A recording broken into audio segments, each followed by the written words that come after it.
Hello! Welcome to another Filipino grammar lesson here on Talk to Me in Tagalog. Today's video is crucial in learning Filipino because it's one of the most challenging part for many learners. It's the in, hin, nin verbs, which you will often hear in many Tagalog sentences. So I hope you will stick around until the end of the lesson. So what are in, hin, nin verbs? In, hin, nin are letters used as suffixes to Tagalog verbs. In, hin, nin verbs are object-focused or goal-focused verbs, meaning verbs do not refer to the subject of the sentence but to the object or goal being said or described by the speaker. You will learn more about it when we use these verbs in a sentence, which will be in another video. Let's now learn the 5 rules of these verbs and how to inflect them through examples 1 to 25. Our rule number 1 is if the verb root begins with a vowel. Again, this rule is for root words that begin with a vowel. For present tense, in will serve as a prefix, meaning it is to be placed at the beginning of the word. Then it is followed by the first letter of the root word, then by the root word. To make it short, in plus first letter of root word plus root word. Take a look at the first root word ahit, which starts with an A and means shave.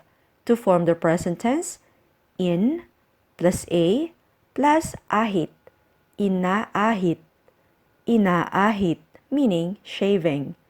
Then our second example is alam, which means know. To form its present tense, just follow our given rule. In plus a plus alam, inaalam, inaalam, meaning finding out or trying to know something. Let's now study how to form the past tense of root words that begin with a vowel. This rule is very simple. Just place in before the root word or in plus root word. Example 1, ahit. Ahit is in plus ahit, inahit, inahit, meaning shaved.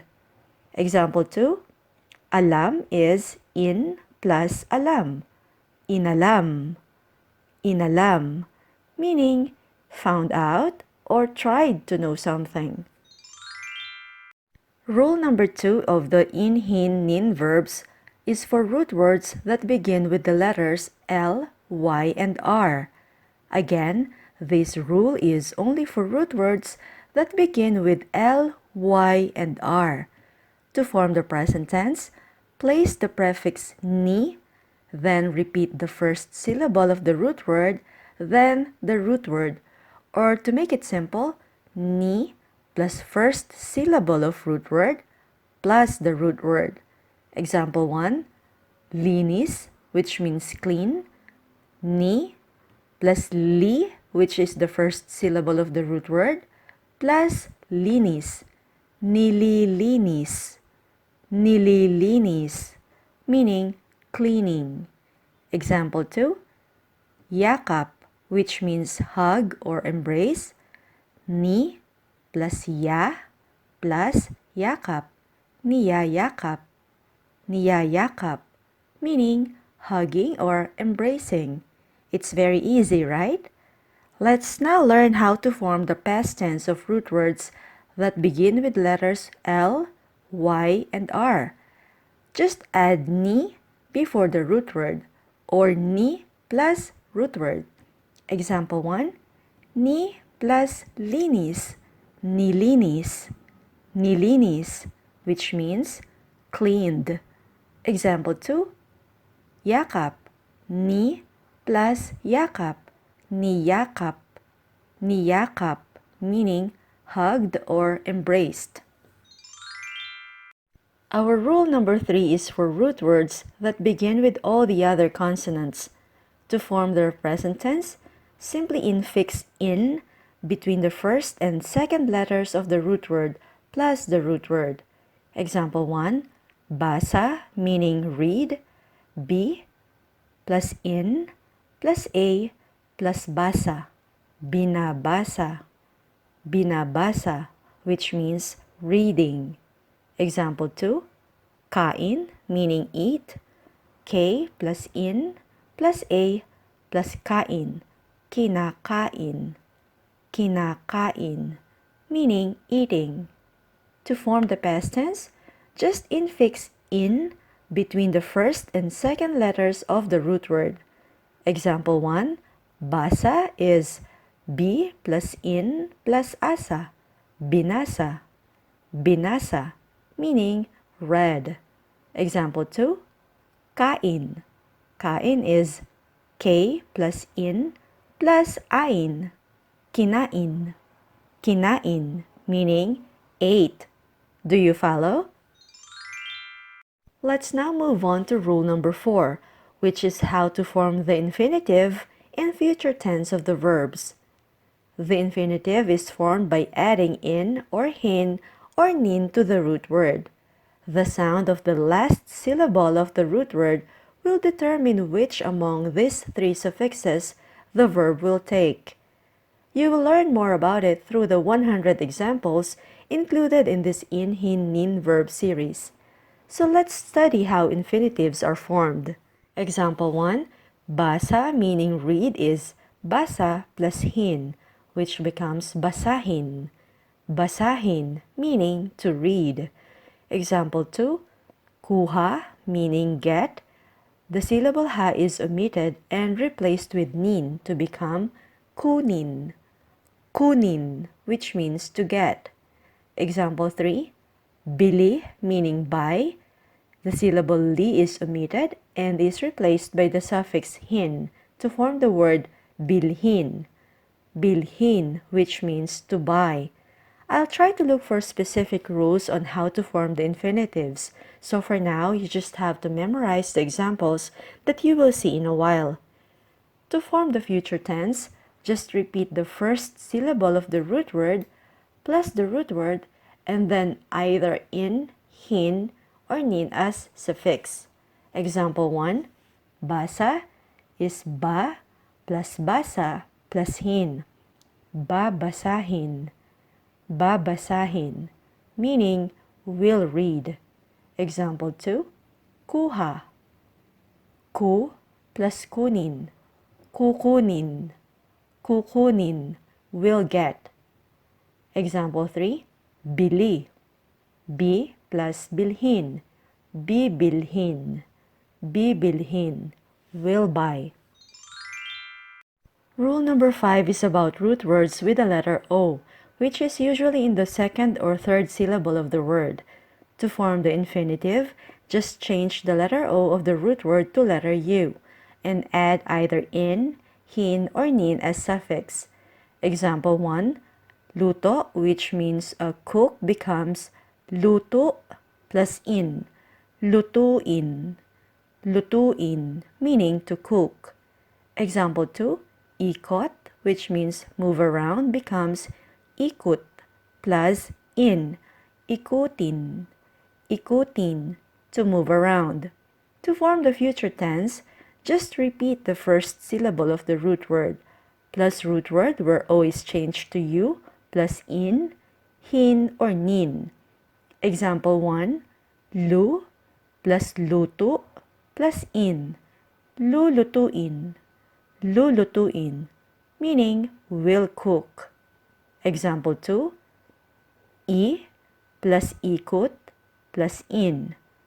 Iikutin. Iikutin, will move around. From this slide onwards, you will see examples 1 to 25 of our in, hin, nin verbs where the 5 rules are applied. If you are confused, feel free to go back and review the given rules at any time. Remember to pay attention to the infinitive form and the future tense. Root word, abala. Abala. Infinitive form, abalahin. Abalahin, meaning to bother or disturb someone. Present tense, inaabala. Inaabala, meaning bothering or disturbing someone. Past tense, inabala. inabala, meaning bothered. Future tense, aabalahin. Aabalahin, will bother or will disturb someone. Root word, abot.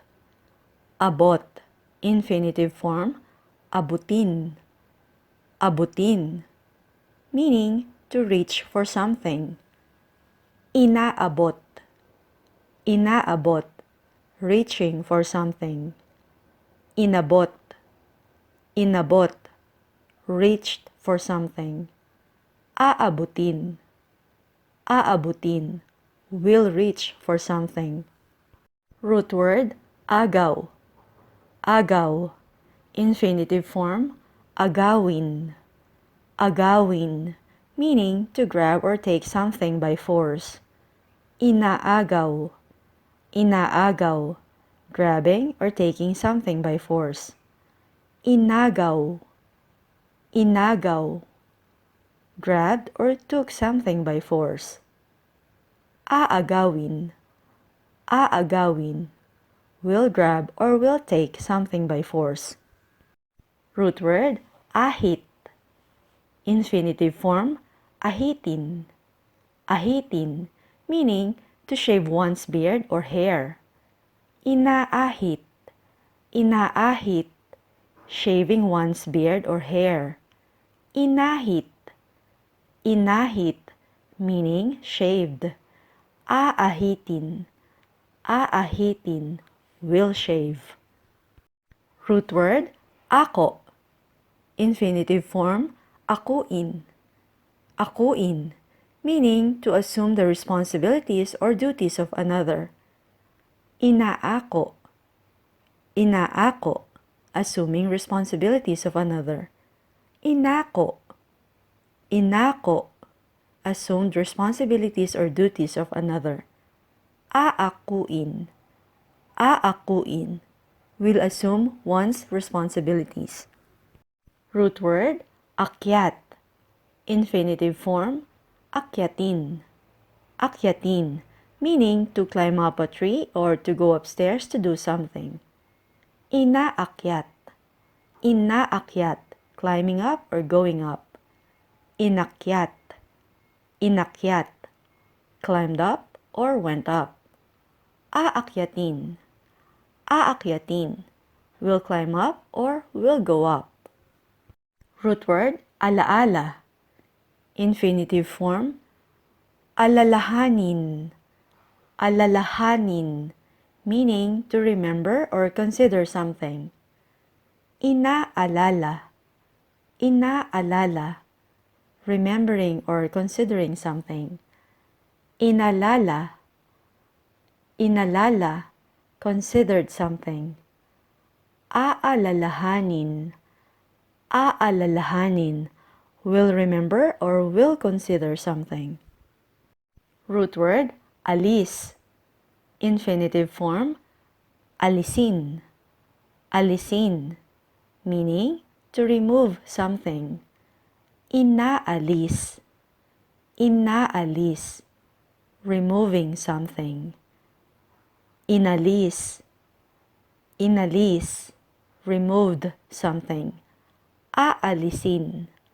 Aalisin, will remove something. Root word, almusal, meaning breakfast. Infinitive form, almusalin. Almusalin, meaning to eat something for breakfast. Inaalmusal. Inaalmusal, eating something for breakfast. Inalmusal. Inalmusal, ate something for breakfast. Aalmusalin. Aalmusalin, will eat something for breakfast. Root word, amin. Infinitive form, aminin. Aminin, meaning to admit something, especially wrongdoing. Inaamin. Inaamin, admitting something or a wrongdoing. Inamin. Inamin, admitted something or wrongdoing. Aaminin. Aaminin, will admit a wrongdoing. Root word ani. Infinitive form anihin. Anihin, meaning to harvest crops. Inaani.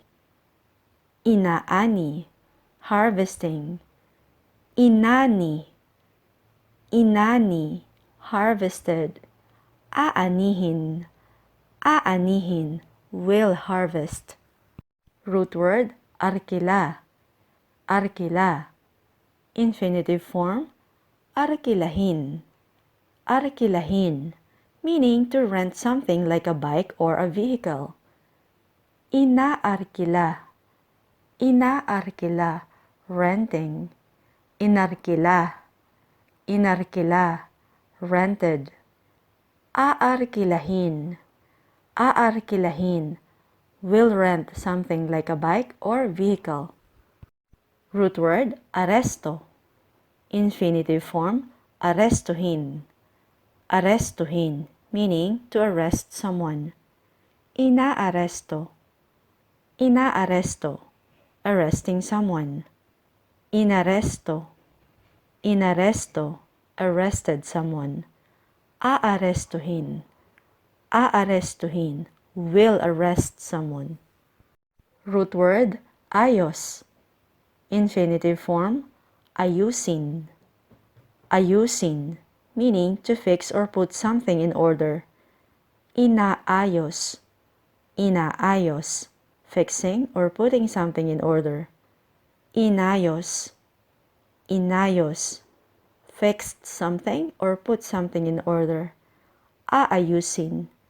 Aayusin, will fix something. Root word balak, meaning plan. Infinitive form balakin. Balakin, meaning to make plans. Binabalak. Binabalak, planning. Binalak. Binalak, planned. Babalakin. Babalakin, will make plans. Root word balanse. Infinitive form balansihin. Balansihin, to balance something. Binabalanse. Binabalanse, balancing something. Binalanse. Binalanse, balanced something. Babalansihin. Babalansihin, to balance something. Root word bangga. Infinitive form banggain. Banggain, meaning to bump into people or things. Binabangga. Binabangga, bumping people. Binangga. Binangga, bumped into people or things. Babanggain. Babanggain, will bump into people or things. Root word baon. Infinitive form baunin. Baunin, meaning to carry as provision or a brown bag. Binabaon. Binabaon, being carried as provision. Binaon. Binaon, carried as provision. Babaunin. Babaunin, will carry as provision. Root word baril. Baril means gun. Infinitive form barilin. Barilin, meaning to shoot with a gun. Binabaril. Binabaril, shooting. Binaril. Binaril, shot. Babarilin. Babarilin, will shoot. Root word basa. Basa means wet. Infinitive form basain. Basain, meaning to wet something. Binabasa. Binabasa, making something wet. Binasa. Binasa, made something wet. Babasain. Babasain, will make something wet. Root word basa. Infinitive form basahin. Basahin, meaning to read something. Binabasa. Binabasa, reading something. Binasa. Binasa, read something. Babasahin.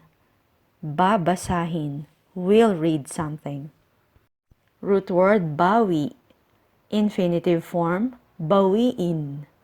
Bawiin, meaning to get back a thing given to another person. Binabawi. Binabawi, the act of getting back a thing given to another.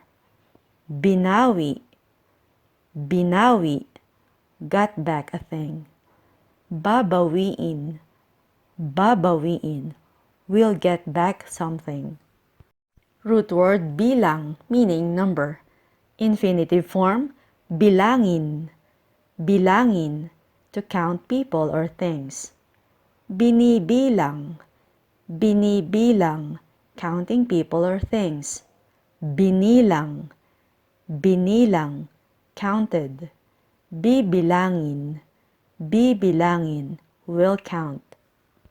Root word bili. Infinitive form, bilhin. Bilhin, to buy something. Binibili.